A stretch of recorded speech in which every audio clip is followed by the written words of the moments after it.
¿Cómo están, estimados amigos de este canal YouTube? En nuestro país, en el Perú, estamos recuperándonos económicamente. La inflación ya se puso en los niveles absolutamente del rango meta que establece el Banco Central de Reserva. Quiere decir que la inflación anual es alrededor de 2,5%, o sea, está en el rango meta entre 2 y 3%. La deuda, a diferencia de un gran número de países en el mundo, está en un nivel absolutamente manejable con respecto al PBI. Este ratio es el menor en América Latina y claramente eso también le da una gran sostenibilidad fiscal al país. Seguimos siendo grado de inversión y estamos tratando de recuperarnos productivamente del 2023, que fue un año muy difícil para todos, que en el caso de Perú produjo una tasa de crecimiento negativa en poco más de medio punto y una tasa de inversión privada también negativa. Estamos viendo ya los primeros datos de crecimiento del 2024 con una tendencia positiva. Las predicciones de crecimiento económico para Perú en el 2024 están entre 2,4% y 3% y con posibilidades de subir si es que los temas económicos no se ven afectados por un entorno internacional que se vuelve negativo o por los temas de inestabilidad política y social que todavía tenemos en nuestro país. Entonces, la democracia peruana, que tiene en los últimos años muchos elementos que plantean una situación de gran debilidad, ¿no? Debilidad en el liderazgo, debilidad institucional, debilidad en la autonomía, debilidad en los partidos políticos, debilidad en las propias instituciones tutelares que garantizan la democracia per se. Esa debilidad, sin duda, está afectándonos mucho porque pudiéramos estar creciendo mucho más rápidamente y pudiéramos estar generando muchos más empleos de los que se generan en este tiempo. Y entonces, esto es un llamado a los actores políticos, a los líderes de opinión y principalmente a quienes están gobernando, sea en el Poder Ejecutivo, en el Congreso o en las instituciones judiciales, electorales, que constituyen los poderes del Estado en la democracia peruana. Sin duda, parte del problema consiste en que la población tiene una gran desconfianza de los liderazgos que se encuentran en estas instituciones. Los partidos políticos, muchos, aunque no tienen ni la trascendencia ni el sustento ideológico y doctrinario de los partidos de hace 50 o 60 años, ¿no? Tenemos hasta el momento 26 partidos políticos que van a participar en las próximas elecciones generales del año 2026, con posibilidad de que aumenten 11 más, ¿no? Dando apenas a 2 años de esa elección, en la que los peruanos elegiremos un nuevo presidente y nuevo Congreso. Pero estamos en un momento de absoluto fuego cruzado entre las instituciones. El Congreso, eh, digamos, generando condiciones muchas veces de débil gobernabilidad al Ejecutivo, al censurar ministros, eh, tumbar gabinetes, obligar a cambios importantes, muchas veces con dispositivos o proyectos de ley bastante demagógicos y realmente negativos, ¿no? Pero populistas que buscan el aplauso pasajero. Pero ese Congreso que tiene esas características y una muy baja popularidad quiere mantenerse hasta el año 2026. Y ese querer mantenerse hasta el 2026 es un objetivo mayor que, por ejemplo, tratar de que el gobierno de la señora Dina Boluarte no llegue al 2026. Hemos tenido 6 presidentes en 6 años en el Perú y de eso no nos sentimos orgullosos los peruanos. Entonces, volver a hacer una salida de una presidenta, en este caso, para que se produzca una transición y luego volver a otra elección, es un desgaste que los peruanos no parecemos estar interesados en tener, más allá del que ya tenemos en el día a día, con los problemas del empleo, con los problemas de los ingresos, con los problemas de salud, de educación. y sobre todo de la seguridad ciudadana con la delincuencia que se ha incrementado muchísimo. Mientras tanto, mientras está el poder ejecutivo y el poder legislativo en esta especie de tregua de mutua conveniencia para llegar al 2026, al mismo tiempo, los poderes restantes del Estado, el Ministerio Público, tiene claramente una actuación en la que se nota que hay una suerte de direccionalidad ideológica o política, no lo sé, o mediática, pero claramente se actúa de una manera con unos y se actúa de otra manera con otros, siendo una sola la ley, siendo uno solo el Código Procesal Penal, las propias funciones del Ministerio Público. Hay evidentes pugnas al interior del Ministerio Público, pero el Poder Judicial no se queda atrás. También se evidencian estas acciones y estas situaciones que sin duda no ayudan a fortalecer la institucionalidad. La Defensoría del Pueblo y otras instituciones también están cuestionadas en su trabajo. Las instituciones que se encargan de garantizar los procesos electorales, que es otro poder del Estado, el Jurado Nacional de Elecciones, la Oficina Nacional de Procesos Electorales OMPE, el Registro Nacional de Identificación, el RENIEC, están también cuestionados, no dan la confianza. De hecho, en las elecciones de 2021 hubo muchos temas que dejaron dudas. A un candidato se le tachó y se le impidió ser candidato porque no había declarado una camioneta que una empresa suya tenía hace algún tiempo y que por lo tanto no la puso en su declaración sin ser una camioneta personal.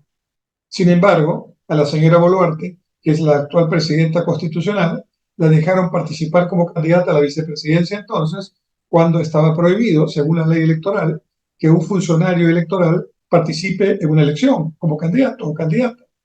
En este caso, la señora Boluarte trabajaba y siguió trabajando hasta hace un tiempo en un organismo electoral que es el RENIEC. Ella estaba impedida de postular. Sin embargo, en este caso, el Jurado Nacional de Elecciones sí dio el ok. Discrecionalidad total. Para mis amigos, lo que quieran, para mis adversarios o para que no, los que no simpatizan conmigo o los que no me gustan, la ley o la interpretación antojadiza de la ley. Eso es lo que está pasando, ¿no? Y en medio de todo esto, unos medios de comunicación masivos, que en su mayor parte no están dando la talla en los últimos años, pretenden ser un poder más, intervienen a favor de una o de otra parte, facilitan en algunos casos vacancias hasta de presidentes y están en contra en otros casos de procesos similares. Facilitan y aplauden en algunos casos el cierre del Congreso y en otros no.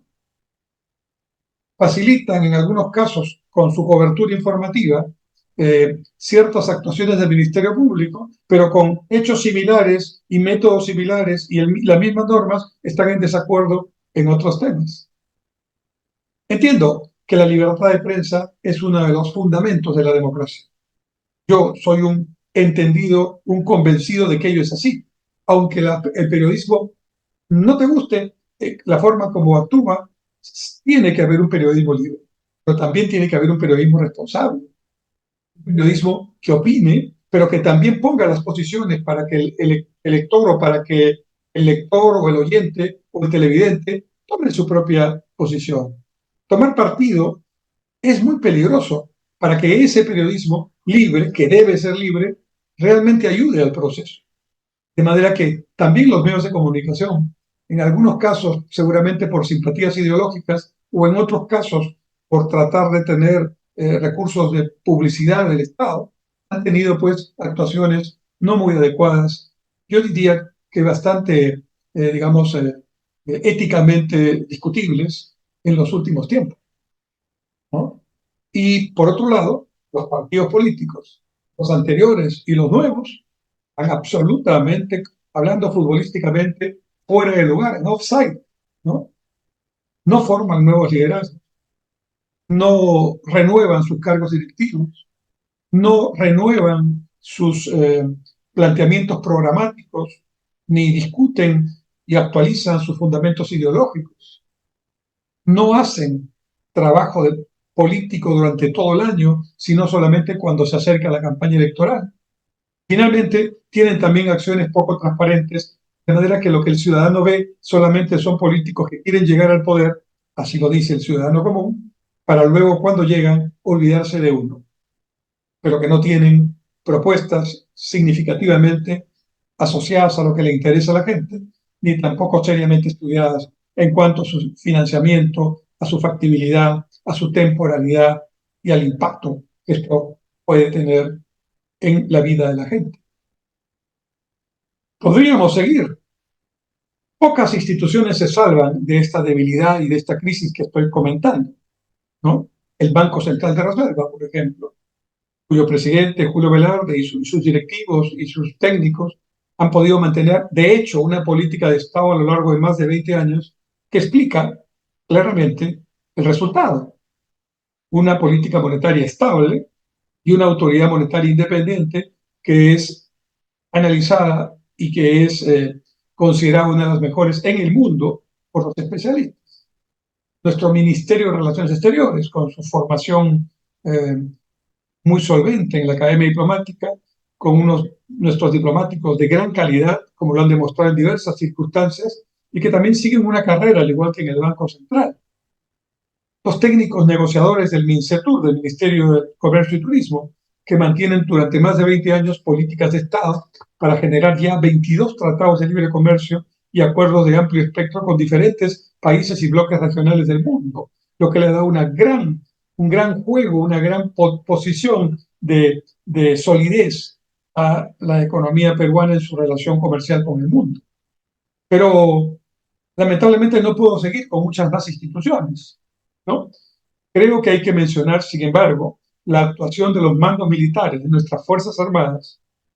Tuvieron un gesto muy importante que no se había producido antes en la historia republicana que yo recuerde y que haya estudiado, y que cuando hubo que tomar una posición pro democracia, las Fuerzas Armadas peruanas con sus líderes en los diferentes institutos, conjuntamente y decididamente le dijeron no a un golpe de Estado o a un autogolpe que pretendía ser el señor Castillo cuando él llegó legítimamente a la presidencia, pero en su año y algunos meses de gobierno, la verdad que hizo poner al Perú en una condición muy complicada.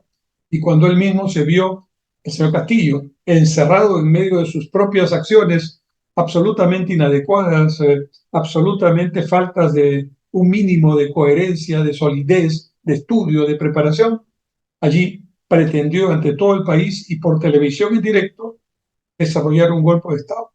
Y fue la Fuerza Armada y otras instituciones civiles, pero la Fuerza Armada en este caso, la que le dijo, no, nosotros no vamos a apoyarlo, nosotros defendemos la Constitución. He escuchado poco en el ambiente político peruano relevando, destacando esta actuación de los mandos de nuestras Fuerzas Armadas. Y creo que en la historia larga esto quedará como un hito muy importante para fortalecer la propia institucionalidad y enaltece a nuestras Fuerzas Armadas y a nuestra Policía Nacional. Pero ahí me quedo. No tengo más instituciones que mostrar. Todas las demás, el Ministerio de Economía y Finanzas, de alguna manera, también en cuanto a la política fiscal, pero no tenemos muchas más instituciones que estén haciendo esa tarea y sobre todo no la tenemos orgánicamente en el Estado peruano. Es una gran debilidad y la responsabilidad clara de esto la tenemos nosotros, los peruanos. Primero con nuestro voto consciente, con nuestro voto informado, donde nosotros a través de las redes sociales tenemos que informarnos y no dejar que nos informen con fact news o con titulares orientados a uno u otro digamos, tendencia, cuando lo que podemos hacer nosotros es tomar nuestra propia decisión. Que no se repita el 2021 en las próximas elecciones del 2026. En el 2021, para los peruanos que me ven y me escuchan, y para muchos que me ven fuera del Perú y que ven estos videos en diferentes partes del mundo, yo quiero explicarles en pocas palabras lo que pasó. En el 2021, esta situación de crisis que he relatado ya estaba terminada. El señor Castillo no la creó, para ser honestos.